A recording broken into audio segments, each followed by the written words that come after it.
welcome back to our YouTube channel. If you're new here, please do stick around and subscribe to our channel. And if you've been here before, welcome back again. And today's topic is one of the most requested videos that people have been requesting us to do, and we're going to talk about why medicine. As you can see in the title of the video. Yes.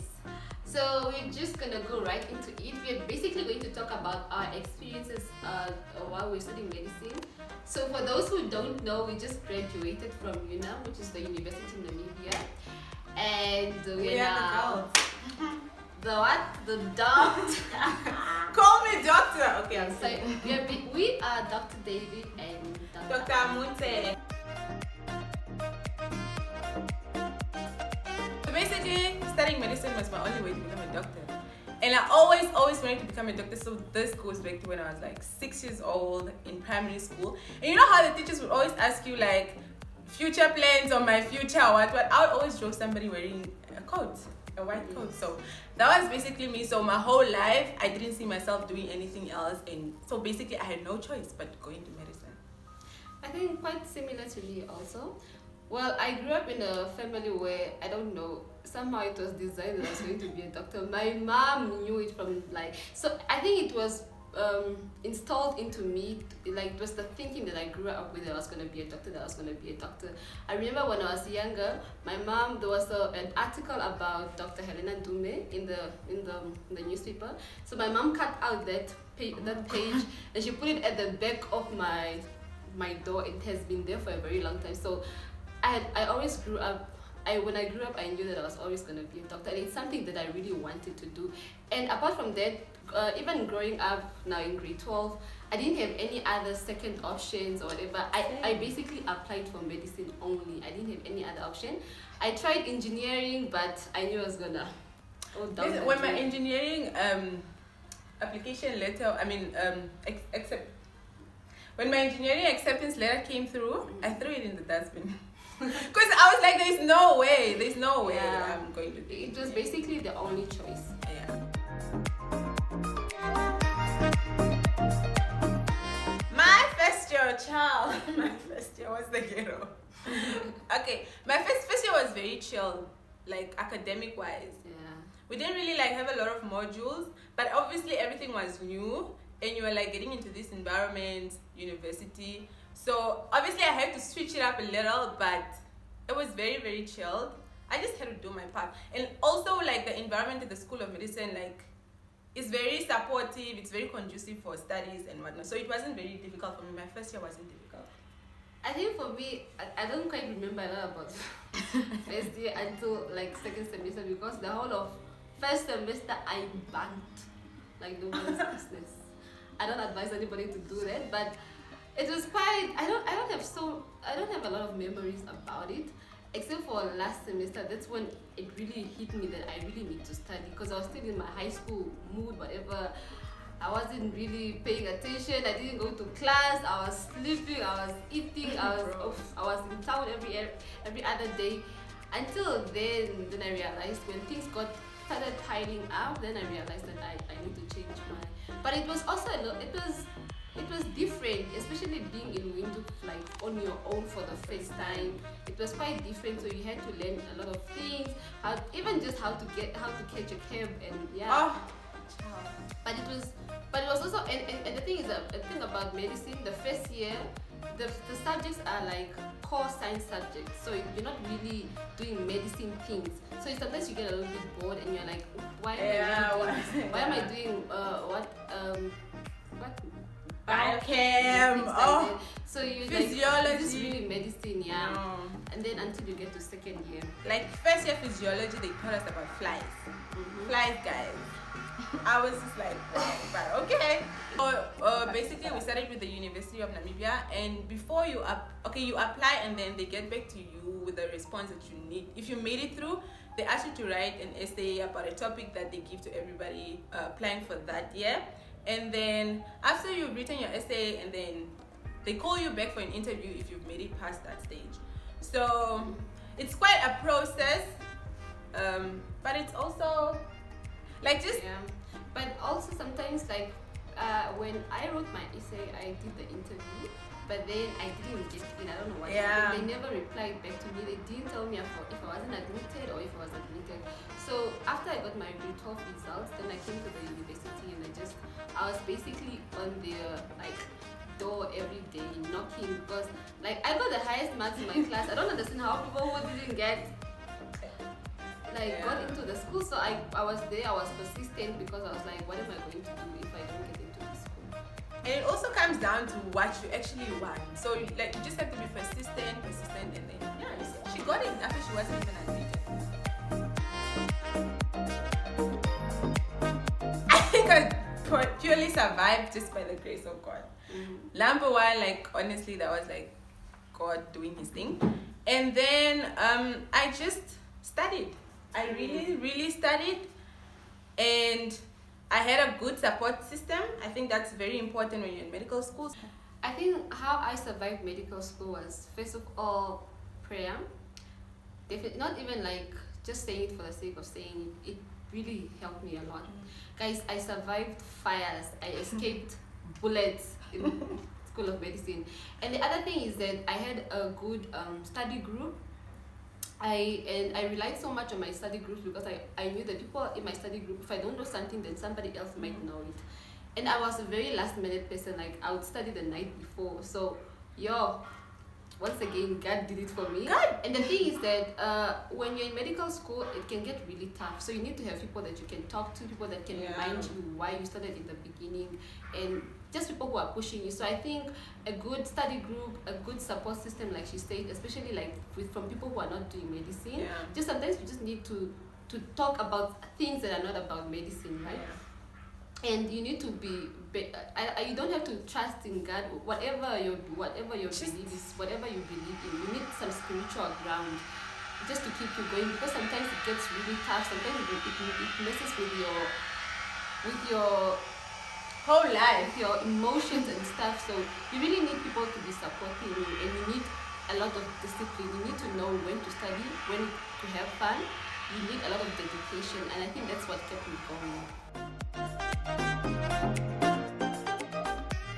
The most memorable times for me in medical school was, I don't know, I would say leaving medical school. That was the highlight of the whole thing. But we've had so much fun. We had so many events at School of Medicine. So for me, when I was SRC, that was the time I had the most fun, because we had access to so many things, and it just made everything a little bit more fun. We had trips. The trip to Joburg or Pretoria, I don't know. Yeah, that was really, really nice. We had a lot of fun. For as much as we were studying, we also really had a lot of fun. And goodness, we went clubbing.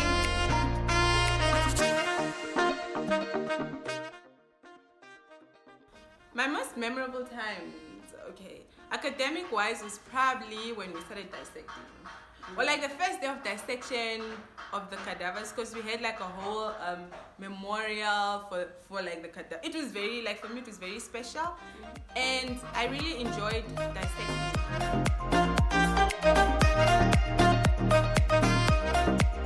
When I was in internal medicine, guys, if you know what I'm talking about, you know. If you know, you know. I was having nightmares. I was scared of the consultants, the specialist. I had the worst anxiety. Anxiety. And that's the thing about medicine. You go in such a confident young child, and you come out broken by these doctors. I'm telling you. But it's about how you take it. You can take it as constructive criticism, or you can take it in a negative way. And if you take it in a negative way, then you're gonna suffer. But if you look at it and you learn from it, you will actually become a better person. But one thing I can tell you is that when you start your clinical years, you need to be strong. You need to be strong, because people are going to say, "What? You are so dumb." You'll be called dumb. Yes. You'll be chased off the ward. You'll be chased out of theater. You will be chased. But the next day you'll come back stronger and better. Yeah. True. So, but also medicine has taught me to learn to let go of things. Yes. It's one thing that I've taken from medical school that's very valuable to me right now in my life, and I practice it, and it's great for me. So yeah. Maybe I should learn that. What advice would you give to somebody who wants to first of all, would you advise anybody to study medicine? What the hell, no. I would. Let me tell you, I don't know. If you're asking me for advice to study medicine, you have to really like be sure that there's nothing else that you want to do. The one thing I always tell people who want to study medicine is that if you're going to study medicine, you should want it so much that you'll be willing to do it for free. Even if you're not gonna get paid, you still want to do it. That's how bad you should want it. Because if you come in for the money, one foot in, the other one out, you won't survive. You need to really want it because it's about people. You're working with people. It's people's lives, people's parents, people's siblings, and anything can go wrong. And people come to you. They trust you with their lives. So if you really want to help people, there are so many ways. People come to you when they are most vulnerable. Yes. You can be a lawyer. You can be what you are helping people, but if you really want to do it, like you would do it even not for the money, even for free, then you should probably study medicine. Yeah, but I would advise somebody to study medicine, definitely. It's but and also depends on your lifestyle. It's a very demanding career. You don't have enough time to go vacations, where, party, whatever. You have to be committed to this. So depending on your lifestyle, if you're like an outgoing person, maybe you might want to try something else, because when you come to medicine, that you have when you are in. Yes. Yeah. You really, really have to sacrifice a lot. And I like to say this a lot. Women in medicine, they sacrifice a lot more than men. Because then now, when do you have your kids? When do you get married? When do you study? It's a lot, but that's a topic for another day. If you don't see yourself doing anything, if you see yourself doing it for free, then it's definitely probably for you. And if you're already studying medicine, I suggest that you really get into a good study group. You can't do it alone. You need to be in a group. You need to have people advising you and people holding you up when you're going down. And not just people like in your year group. You should also like have a mentor, like somebody like who's ahead of you. Yes. And another thing is that you should take your things very seriously, especially when it comes to clinical years. Study, read something every day. Not like just get into the habit of reading and write your notes during the semester, not during exams. So that during exams you just go through it. Because those exams are like 10 days and there's no free days apart. Yes. So just keep reading and get enough rest. Don't beat yourself down. It's okay to get a 50. It is. Unfortunately, the 50s are what got us where. 50 squad. The what got us here. Oh, but don't aim. But don't aim for a 50. Yeah, don't aim for a 50. It's true.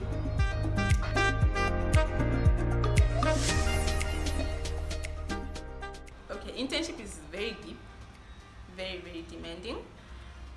But I'm going in there with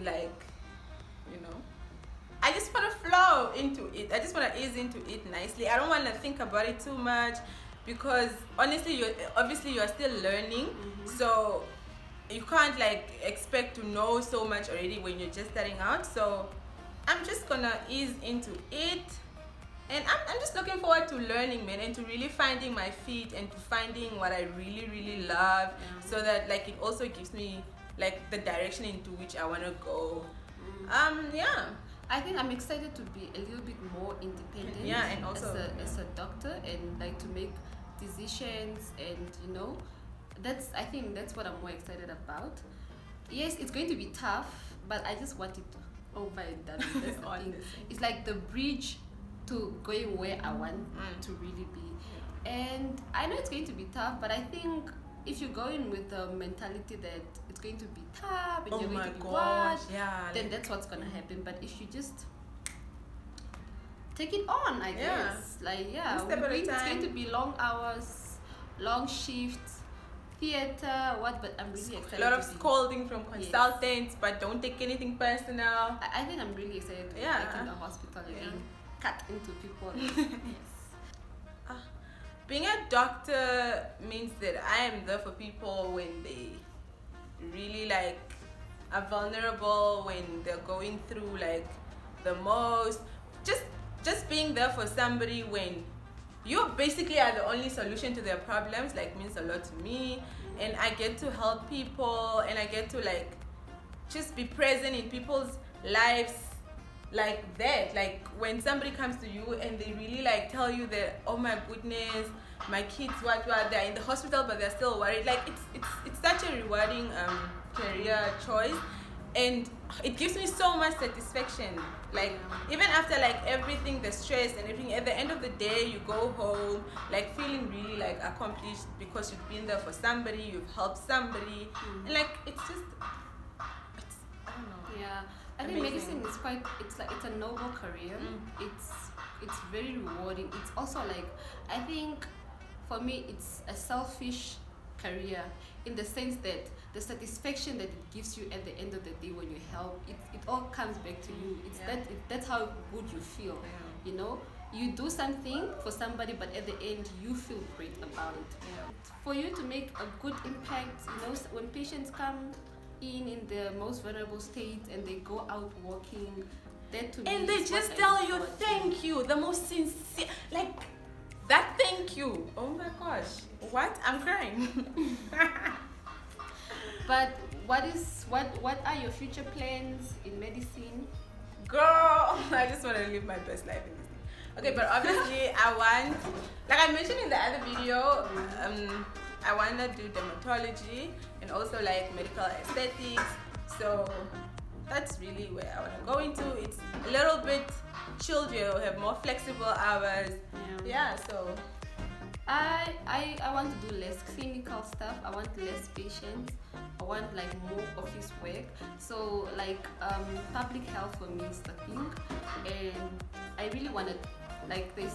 I want to take up health economics more seriously, because it's like one of those small fields that nobody actually looks at. We fail to understand that medicine, the hospital cannot function if we don't have good policies and good systems running the hospital. So for me, that's where I want to branch out more. But if that doesn't work out, I'm going to be a gynecologist. It will work out.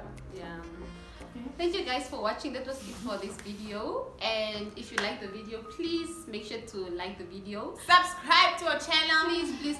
It doesn't cost you a thing, so please subscribe to our channel for more videos. And if you want to be part of the family, please turn on your notification. Until then,